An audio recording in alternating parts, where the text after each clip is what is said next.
नमस्कार साथियों, मैं आप सभी का स्वागत करता हूं अपने प्यारे यूट्यूब चैनल नोटिफिकेशन वाला पे। आज उन सभी दिल्ली के पेरेंट्स जो कि क्लास 1 इन यूकेजी, एलकेजी, नर्सरीज़ में अपने बच्चे का एडमिशन्स प्राइवेट स्कूल्स में कराना चाहते हैं और वो भी बिल्कुल फ्री में। बिल्कुल सही सुना है आप लोगों ने, बिल्कुल फ्री में एडमिशन्स जो है दिल्ली के प्राइवेट स्कूल में, महंगे-महंगे प्राइवेट स्कूल में कोई एडमिशन्स फ़ीस नहीं देनी होती है। किसी भी प्रकार का कोई भी चार्जेस या फिर मंथली फ़ीस, क्वार्टरली फ़ीस, किसी भी प्रकार की फ़ीस जो है विद्यालय में आपको नहीं देनी पड़ेगी। लेकिन वो एडमिशन्स कैसे होते हैं, जैसा कि ज़्यादातर पेरेंट्स जो लास्ट ईयर भी इसमें अप्लाई किए थे जानते होंगे कि देश भर में ये चीज़ है, सिर्फ दिल्ली के लिए नहीं, पर दिल्ली के विशाल अभी एडमिशन्स ओपन होने वाले हैं। तो आरटी का आपने नाम सुना होगा, right to education. Right to educations के तहत हर एक प्राइवेट स्कूल में, ज़्यादातर प्राइवेट स्कूल्स में, जिसके कुछ टर्म्स एंड कंडीशंस होती है, कुछ परसेंट सीट्स जो होती है ऐसे बच्चों के लिए जैसे कि डिसएडवांटेज ग्रुप्स, ऐसे स्टूडेंट्स होते हैं, या फिर इकोनॉमिकल वीकर ग्रुप्स जो स्टूडेंट्स हैं, फैमिलीज़ हैं, उनके लिए जो है फ्री एडमिशन जो है ऑफ़र करती है। तो दिल्ली में जो समय है आ गया है एडमिशन्स का, चूँकि ये मार्च में ही निकल जाते थे हर साल, लेकिन किसी कारणवश जो है ये लेट हो गया है।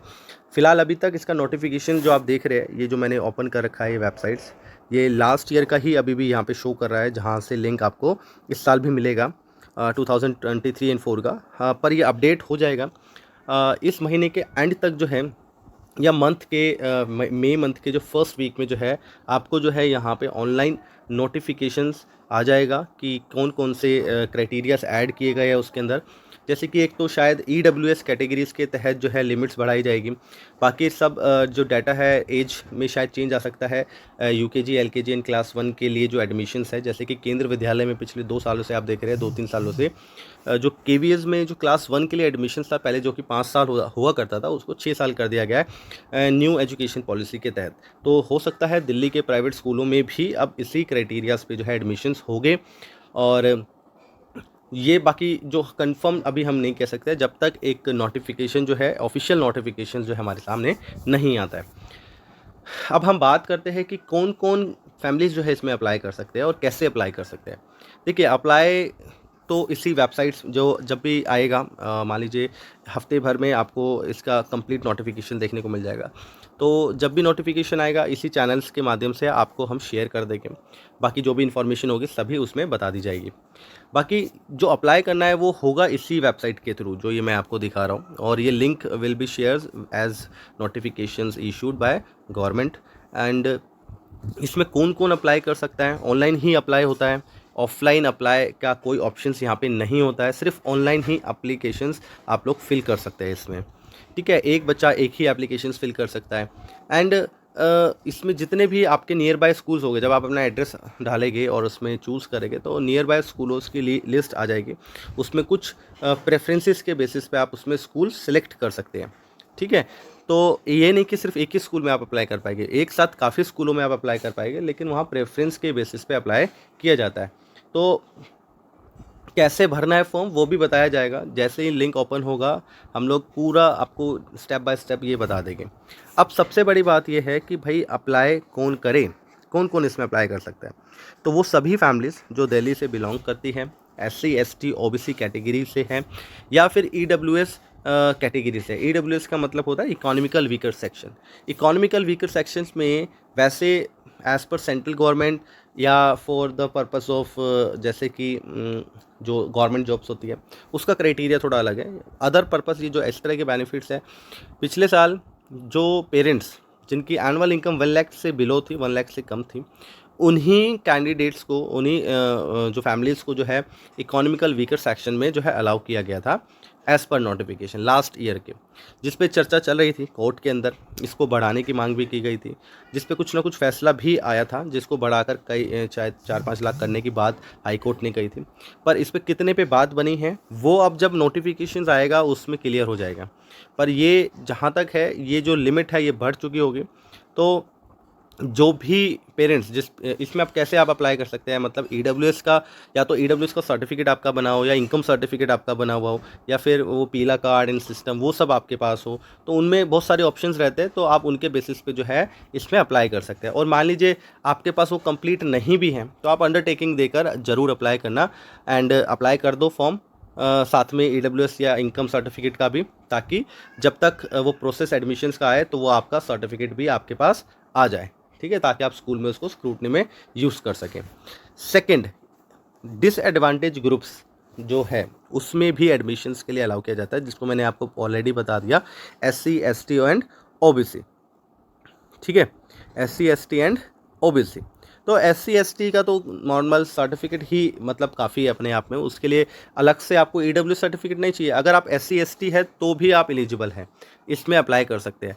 ओबीसी है तो भी अप्लाई कर सकते हैं, बस ओबीसी में एक टर्म्स कंडीशन ये आ जाती है कि नॉन क्रीमी लेयर्स जो है सिर्फ वही अप्लाई कर सकते हैं। नॉन क्रीमी लेयर्स वो होते हैं जिनकी एनुअल इनकम 8 लाख से कम होती है।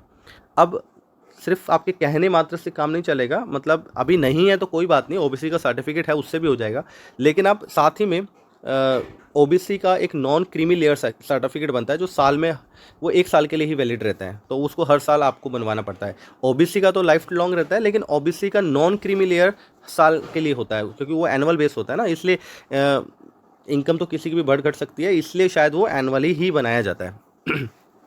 तो आप लोग जो है वो भी बनवा लीजिए, अभी अप्लाई कर दीजिए, ताकि 15-20 दिन में वो बन के आ जाता है। एंड जब तक फॉर्म अभी तक ओपन भी नहीं हुए, हो सकता है नेक्स्ट वीक ओपन हो गए, और फिर आप इजीली भर भी पाएंगे।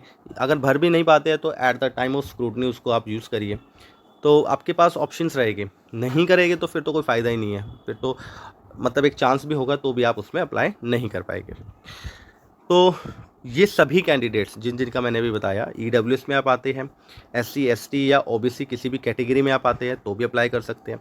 तो इन सबको रिजर्वेशन इसमें रहता है आरटी के तहत, तो इन्हीं के लिए सीट्स वहाँ पे जो है शेयर्स होती है, मतलब कुछ परसेंटेज सबका बटा रहता है। अब एक चीज़ और रह गई है जिसमें हम बात करते हैं CWSN स्टूडेंट्स। CWSN स्टूडेंट्स ऐसे स्टूडेंट्स जिनको किसी भी प्रकार से, जैसे कि दिव्यांगजन स्टूडेंट जिनको हम कहते थे, या फिजिकली चैलेंज्ड, या किसी भी प्रकार की कोई भी ऐसी प्रॉब्लम, मेडिकल प्रॉब्लम जिसके बेनिफिट्स जो है गवर्नमेंट के द्वारा दिए जाते हैं, तो उसके लिए आप मतलब उसका बेनिफिट यहाँ एडमिशन में भी ले सकते हैं। उसके तहत प्राइवेट स्कूल में वही रिजर्वेशन के तहत आपका एडमिशन हो जाएगा फ्री में, और इसमें आपकी एजुकेशन, मतलब मैं सबके लिए बता रहा हूँ, ये जितने भी आरटी के अंदर एडमिशन्स होते हैं, सबकी एजुकेशन जो है फ्री रहती है स्कूल्स की, अप टू 8th क्लास। शायद इसको बढ़ा दिया गया है, तो अप टू 8th क्लास तक तो शायद कोई भी फीस इसमें नहीं है। अब आफ्टर 8 स्टैंडर्ड उसके बाद शायद उसमें उसके स्कूल में चार्जेस लगते हैं, या शायद उसको भी 12th क्लास तक शायद कर दिया गया है। इसके बारे में जो कंफर्म्ड न्यूज़ है वो मैं आपको डिटेल या कमेंट्स में बता दूंगा।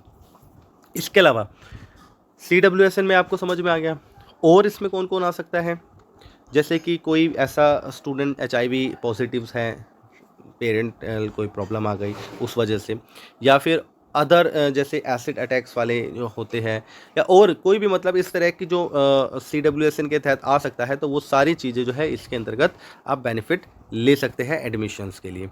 पर इसमें सिर्फ कहने मात्र से काम नहीं चलेगा, या आप सिर्फ किसी भी डॉक्टर से लिखवा के दे देंगे तो भी काम नहीं चलेगा। इसका एक प्रोसेस होता है, आपको एक सर्टिफिकेट बनवाना पड़ता है किसी गवर्नमेंट हॉस्पिटल से, जैसे कि हर एक हॉस्पिटल भी नहीं बनाते आप। दिल्ली में क्या है, कुछ अलग अलग प्रॉब्लम्स के लिए, जैसे कोई भी अगर हमारी बॉडी में किसी भी प्रकार की कोई प्रॉब्लम है और उसका डिसेबिलिटी सर्टिफिकेट आपको बनवाना है, तो वो कुछ हॉस्पिटल्स बांट रखे हैं अलग अलग हर एक चीज़ के लिए। तो आपको ऑनलाइन अप्लाई करना पड़ता है, फिर वो हॉस्पिटल आपको अलॉट करते हैं, और उस हॉस्पिटल में जाके फिर टेस्ट वगैरह होते हैं, एंड डॉक्टर जांच करके फिर आपका सर्टिफिकेट आपको इशू कर देते हैं। तो इस तरीके से आपका सर्टिफिकेट बनता है, जो कि फिर आपका मतलब हर साल आपको ये नहीं करवाना, बस एक बार बनवाना होता है, जो आपके फिर आगे तक काम आएगा। तो ये काम अगर आपने नहीं करवा रखा है तो शायद आप इसका बेनिफिट नहीं ले पाएंगे। तो इसका बेनिफिट भी आप ले सकते हैं अगर अभी आप अप्लाई कर दें कल ही परसों ही, और शायद ये प्रोसेस जल्दी हो जाए और आपको वो सर्टिफिकेट भी मिल जाए। जब तक के लिए आप अंडरटेकिंग दे सकते हैं, या फिर उसमें कोई ऑप्शंस होगा, तो आप जब नोटिफिकेशन जारी होगा तो उसमें हेल्पलाइन नंबर या हेल्पलाइन ईमेल आईडीज़ वगैरह सब गिवन होगी, तो उस पर भी क्वेरीज़ को जो है कंफर्म कर सकते हैं, पूछ सकते हैं कि क्या हम ऐसे कर सकते हैं या नहीं कर सकते हैं। तो आई होप कि आप लोगों को समझ में आ गया होगा अब ये पूरी वीडियो देखने के बाद कि कौन कौन इसमें अप्लाई कर सकते हैं और कौन कौन नहीं अप्लाई कर सकते हैं। फिर ये सब अप्लाई करने के बाद लॉटरी बेसिस पे उसमें सिलेक्शन होता है, जिनका नंबर आता है उसकी लिस्ट लगाई जाती है और उनको समय दिया जाता है एडमिशन्स के लिए। तो आप लोग फिर इसके बेसिस पे एडमिशन्स करा सकते हैं।